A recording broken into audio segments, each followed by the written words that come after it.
Hey everyone, welcome to today's episode. I'm joined today by Stacey Renfro of mDesign. And the concept today is building a billion-dollar brand, and that's a big concept. Before we dive into what it means to build a billion-dollar brand with mDesign, Stacey, just wanted to say thank you. Thank you so much for being here, and welcome. Thanks so much. Thanks for having me. I'm excited. I'm looking forward to the conversation today. Let's dive right in. Stacey, you have an incredible lineup of experience in both retail and e-commerce. And I'm curious if you could just break down for us how and when you got into e-commerce. When did it become a major focus of yours? Sure. So you're right. I've been in retail longer, pretty much since I could work. So I won't say when that was, because then everybody will know how old I am, like if I can. So, but I worked in everything from really department stores, specialty stores, different categories from apparel to home to even vitamins and supplements. And I think if there's probably a role in retail, I've probably had it along the way. But about 20 years ago, I probably had my first exposure, which was really early on back at Home Shopping Network. And that was really when Home Shopping was just starting to dabble in e-commerce with the America's Store. But about 10 years ago was when I really started focusing on e-commerce and digital, and that was when I was with JCPenny. At the time, JCPenney was going through one of the first transformations. Probably one of the first times we actually heard the word omni-channel retailer. And it was when they were really going through that transformation of having separate online catalog and store businesses. And so it was really all about bringing that together. Prior to that, really, we didn't even know who each other were in the building, really. The store teams, the e-com, it was just amazing actually looking back that we never even thought about the journey of a customer really being across channels. So it was a big deal because JCPenney was really one of the first online retailers back in the 90s, one of the first to really launch on online shopping. And they had really reached over about $1 billion in revenue. What did the online channel look like for JCPenney? Because it was one of the first. So it's so different now. What was it like then?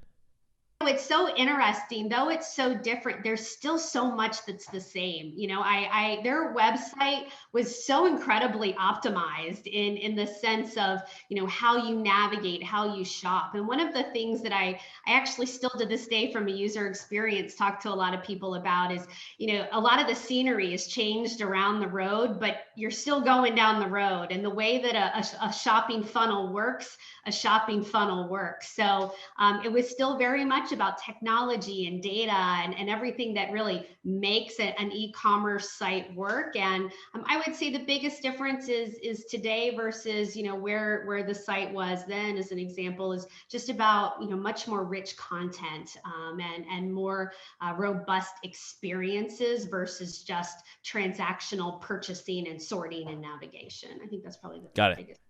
It's funny to hear that some things are relatively the same. I guess some things don't change in the e-commerce space. I didn't mean to cut you off though. So JCPenney, one of the first. What was that transition like then after that? Yeah. So after that, I've really then spent all these years really focused with digital since then at the core of everything that I do. I've taken on many additional responsibilities since then, but I caught the bug. So really with that transformation I've never left e-commerce since. So JCPenney, Pier 1, Vitamin Shoppe, amazing track record.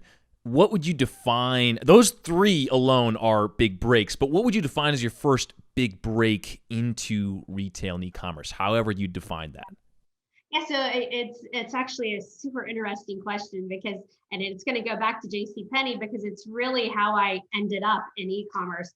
It was a Saturday afternoon, and I got a call from my mentor, Liz Sweeney. She was our head merchant of home at the time, and she oversaw she was a big part of the transformation. And she called me and said, "Hey, I really want you to think about making a move into," and we called it .com back then. And she said, "I really want you to think about making a move into .com." And she said, "We're going through this transformation. I think you'd be great."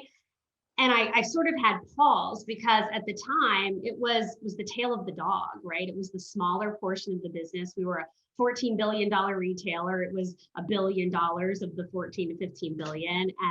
And it was sort of looked at, if you will, as the tail of the dog, as I mentioned. And though it was a break, my boss, it was sort of on more of a vertical path at the time, was saying, what are you doing? You can't leave the mothership. Like, this doesn't make any sense. What are you doing? But very early on in my career, I'd set a bit of a mission statement for myself that I just really wanted to be well-rounded, and I wanted to continue to grow and learn in the industry and never be uncomfortable with being uncomfortable.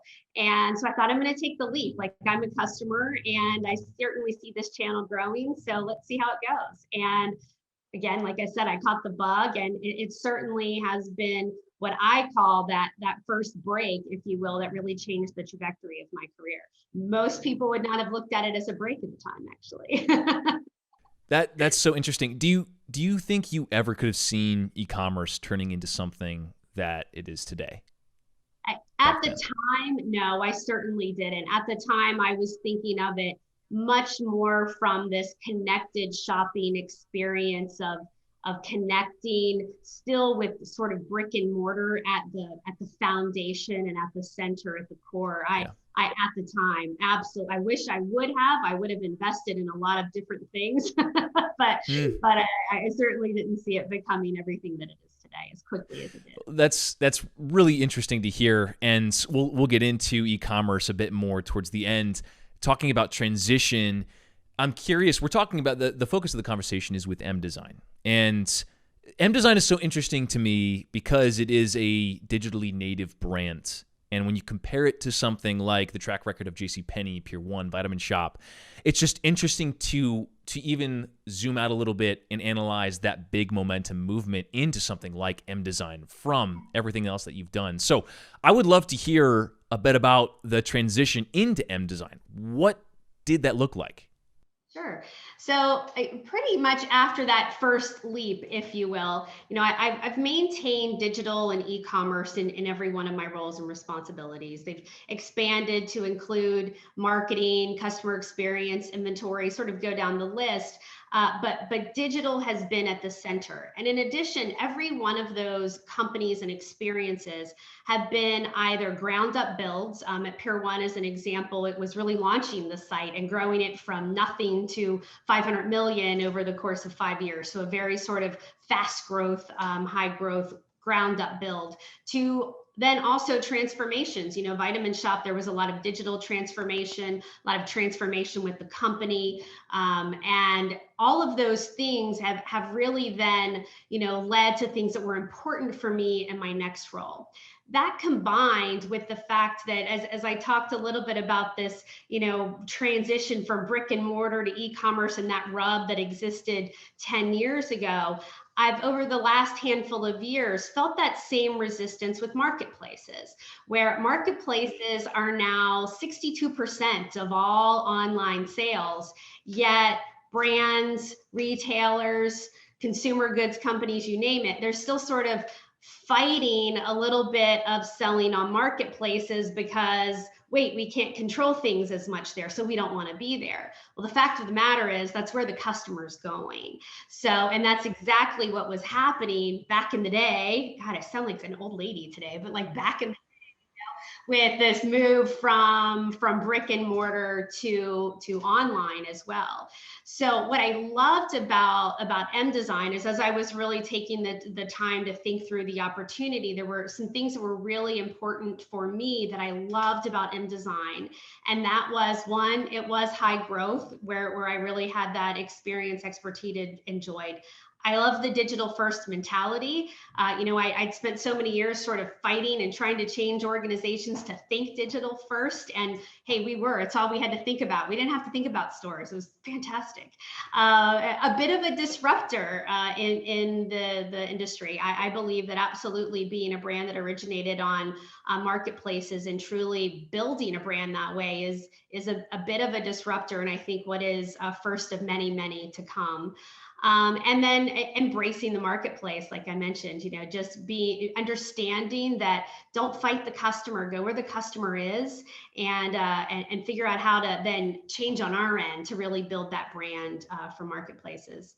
Yeah. And then, I'd say it's sort of selfishly, one other thing is that, all of these, I've had the blessing at the same time of working with really big companies that really, I learned a lot around, operations and leadership, and in a building a brand and building a company. I was able to bring, and I'm able, hopefully, to bring, a lot of that in as well. So it was just the perfect intersection of a lot of things for me. How I'm curious how did the conversation even happen with mDesign? Because meaning, did you find mDesign out of the blue? How did the connection happen? No, it came from an executive recruiter, and that is literally, how the world now works. So it's all about, networks and executive recruiting firms. So, they reached out and found me, and I was really intrigued by the opportunity, and the more that I learned, the more excited I became about the opportunity. That's to see e-commerce brands rising to this level, and the trajectory, the path onward it's honestly incredible. Even going back 5 years for some of these digitally native e-commerce brands, I don't think even they themselves might have predicted that things would be like they are today. Talking about mDesign specifically, we're working our way into kind of the concept of building $1 billion brands. What is your vision? So you've stepped in, you have your eyes set forward for mDesign, for building things digitally. What is your vision for mDesign? Where are you aiming to take it? Absolutely. So, well, mDesign, first is, as I've mentioned, it is a brand that started on marketplaces and has been very focused on solutions in the home category. We've been very focused specifically to date on home storage and organization from a category perspective. This year, in just almost 6 years of selling on marketplaces, we are going to exceed 300 million in revenue. So, back to the opportunity, Wow. we're well on our way to that $1 billion mark. So I'm looking ahead now. I'm setting my sight on 2 billion actually. So, but billions. Okay, the $2 billion brand. Got it. Right. So, but all that said, we do see a clear path to that $1 billion+ mark. And really what's really going to drive us there is, that we are building a brand. We are not just a marketplace seller of things. We have an in-house product design, sourcing, merchandising organizations, and we build great products that customers love.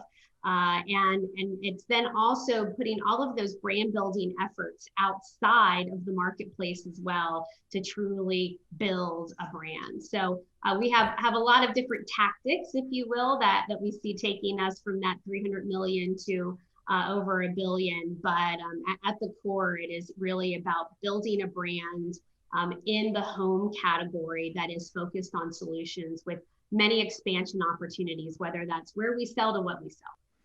Yeah. Stacey, you've obviously done an exceptional job thus far of differentiating mDesign in a landscape that is so competitive. I mean, e-commerce, like the common theme that we're talking about is just how much e-commerce is growing, how much brands are growing. And branding, I hear you saying that branding and your dedication to building a brand is one aspect of differentiating mDesign.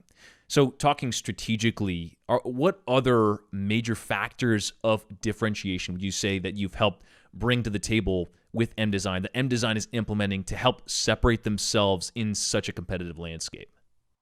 Yeah, so I think there's a couple of things, aside from the brand piece, there's the customer piece, right? And there are so many great resources from data and analytics specifically to really help you make the right decisions based on what the customer is saying. So that is really a major differentiator. There are a lot of small sellers out there, and being able to instead really use data, information, analytics, and make then those educated decisions around product, or Teika as an example, marketing and how you spend your marketing dollars and where to spend your marketing dollars, to where to be. It really makes a big difference. You really have to take that technology to a next level.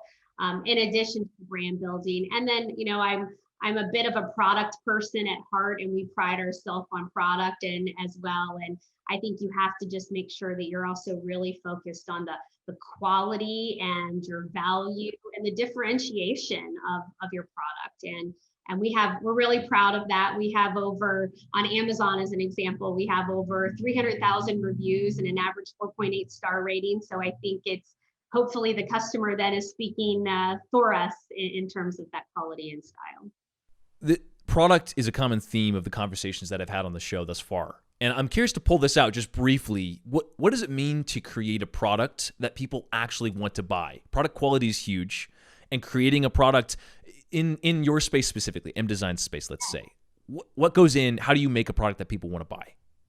Yeah, well, for us, and I don't want to sound repetitive, but it's that solution is really key. I think so many times in design, people can say, "Oh, this is beautiful. I want to design something pretty," or "Oh, isn't this gorgeous?" And this, but we really start with a problem that we're trying to solve. You know, that a mom might be frustrated with the fact that her family keeps putting the chips back on the wrong place on the pantry shelf, and so, great, how can we give her a simple solution that helps keep her pantry organized, to wait, I really want something that's beautiful and designed well, but I have this function that I'm trying to solve for, you know. So it's for us, it's about solution. And when we start with the problem that we're trying to solve for, every one of our products really therefore has a reason for being. So if you make it about the reason for being, and then you can add all of these other great pieces into it, the design and the quality and the style, you know, that's just icing on the cake.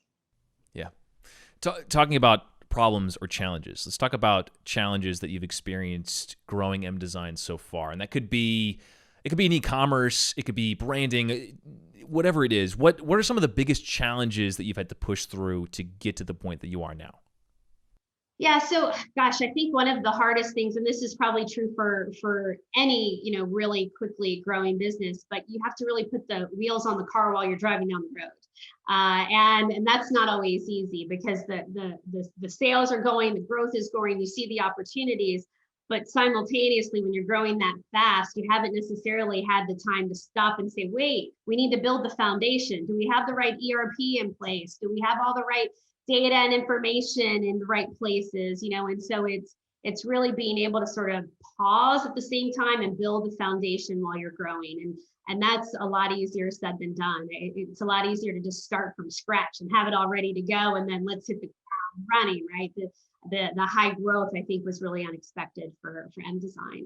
I think the other thing is, and this is true more so for marketplaces versus a traditional direct to consumer website business, which, by the way, we also have, but is that you do have less control over certain things. So you have to build in a lot of flexibility, a lot of redundancy, a lot of what if scenarios, you know, whether that's around the supply chain and logistics network, or, you know, whether that's around pricing, you know, you name it, you have to have agility and you have to be flexible. And sometimes you have to learn and hit a bump in the road and then go, oh, wow, we need a redundant solution for that.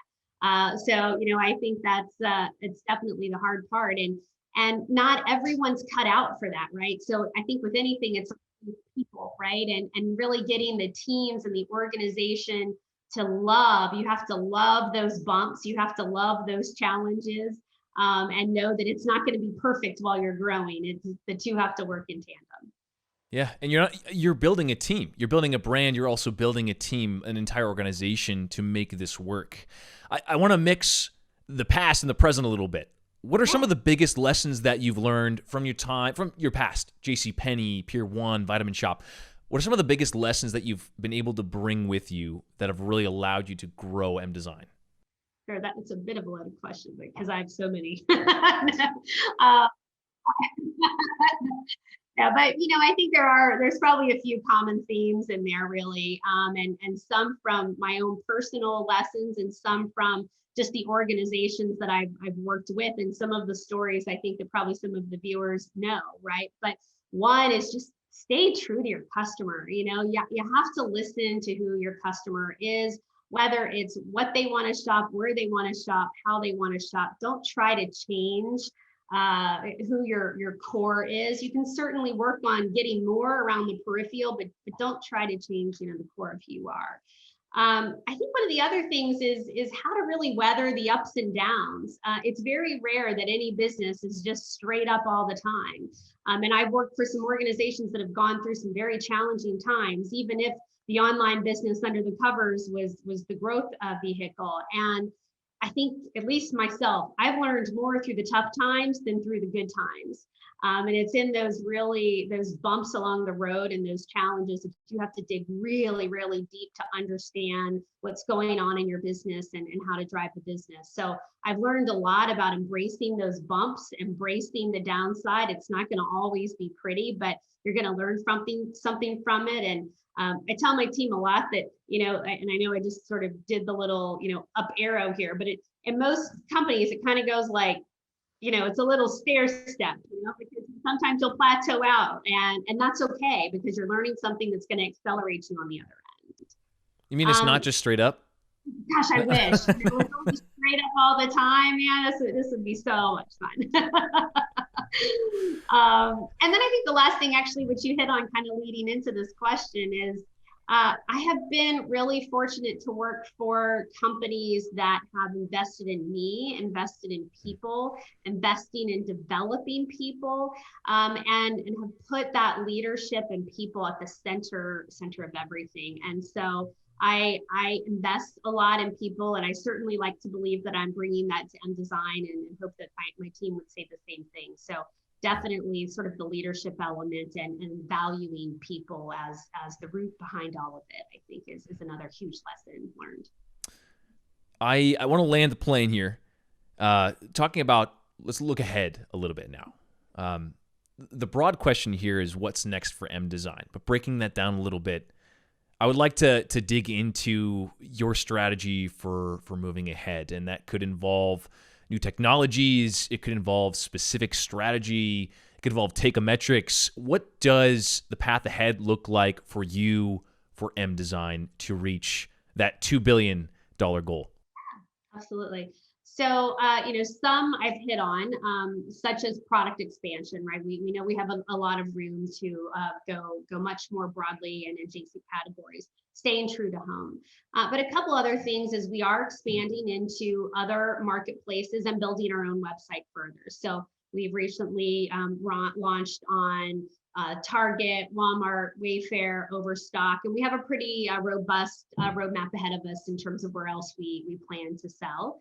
Also, that includes international expansion, both as part of Amazon, as well as in other marketplaces internationally. Our website today also is not internationally enabled yet. Brands, I know we talked about brands, but this is really big for us, and we're really doubling down on a lot of our efforts around brand awareness. We have a very high returning customer rate. And we know that once we get you in the fold, you're a loyal customer for life. And so we're working in the brand awareness to continue to bring new people into the brand. And then kind of talking a little bit, as you mentioned, Teika, we are absolutely investing in building a best-in-class tech stack. And Teika is one of those elements of that. As being one of, we like to think of ourselves as a pioneer, if you will, in 3PL selling in marketplaces. We have a lot of insight, and we've lived and learned a lot, and we've built a lot of in-house solutions that help us identify things or manage the business better.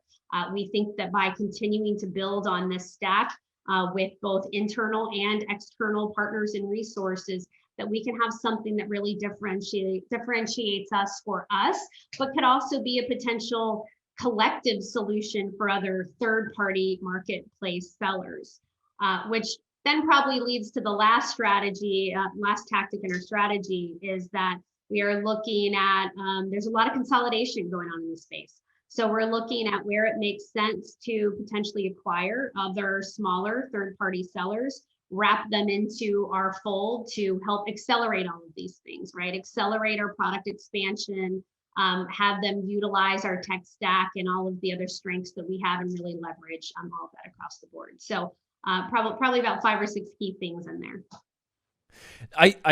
Stacey, your perspective, what you're doing specifically on that last part, talking about strategy. You already answered. I was going to ask what the future of e-commerce holds. Honestly, though, you're already in the mix of the future of e-commerce. What you're doing to build a brand, selling products, and also in the process of acquiring brands to fit under your stack.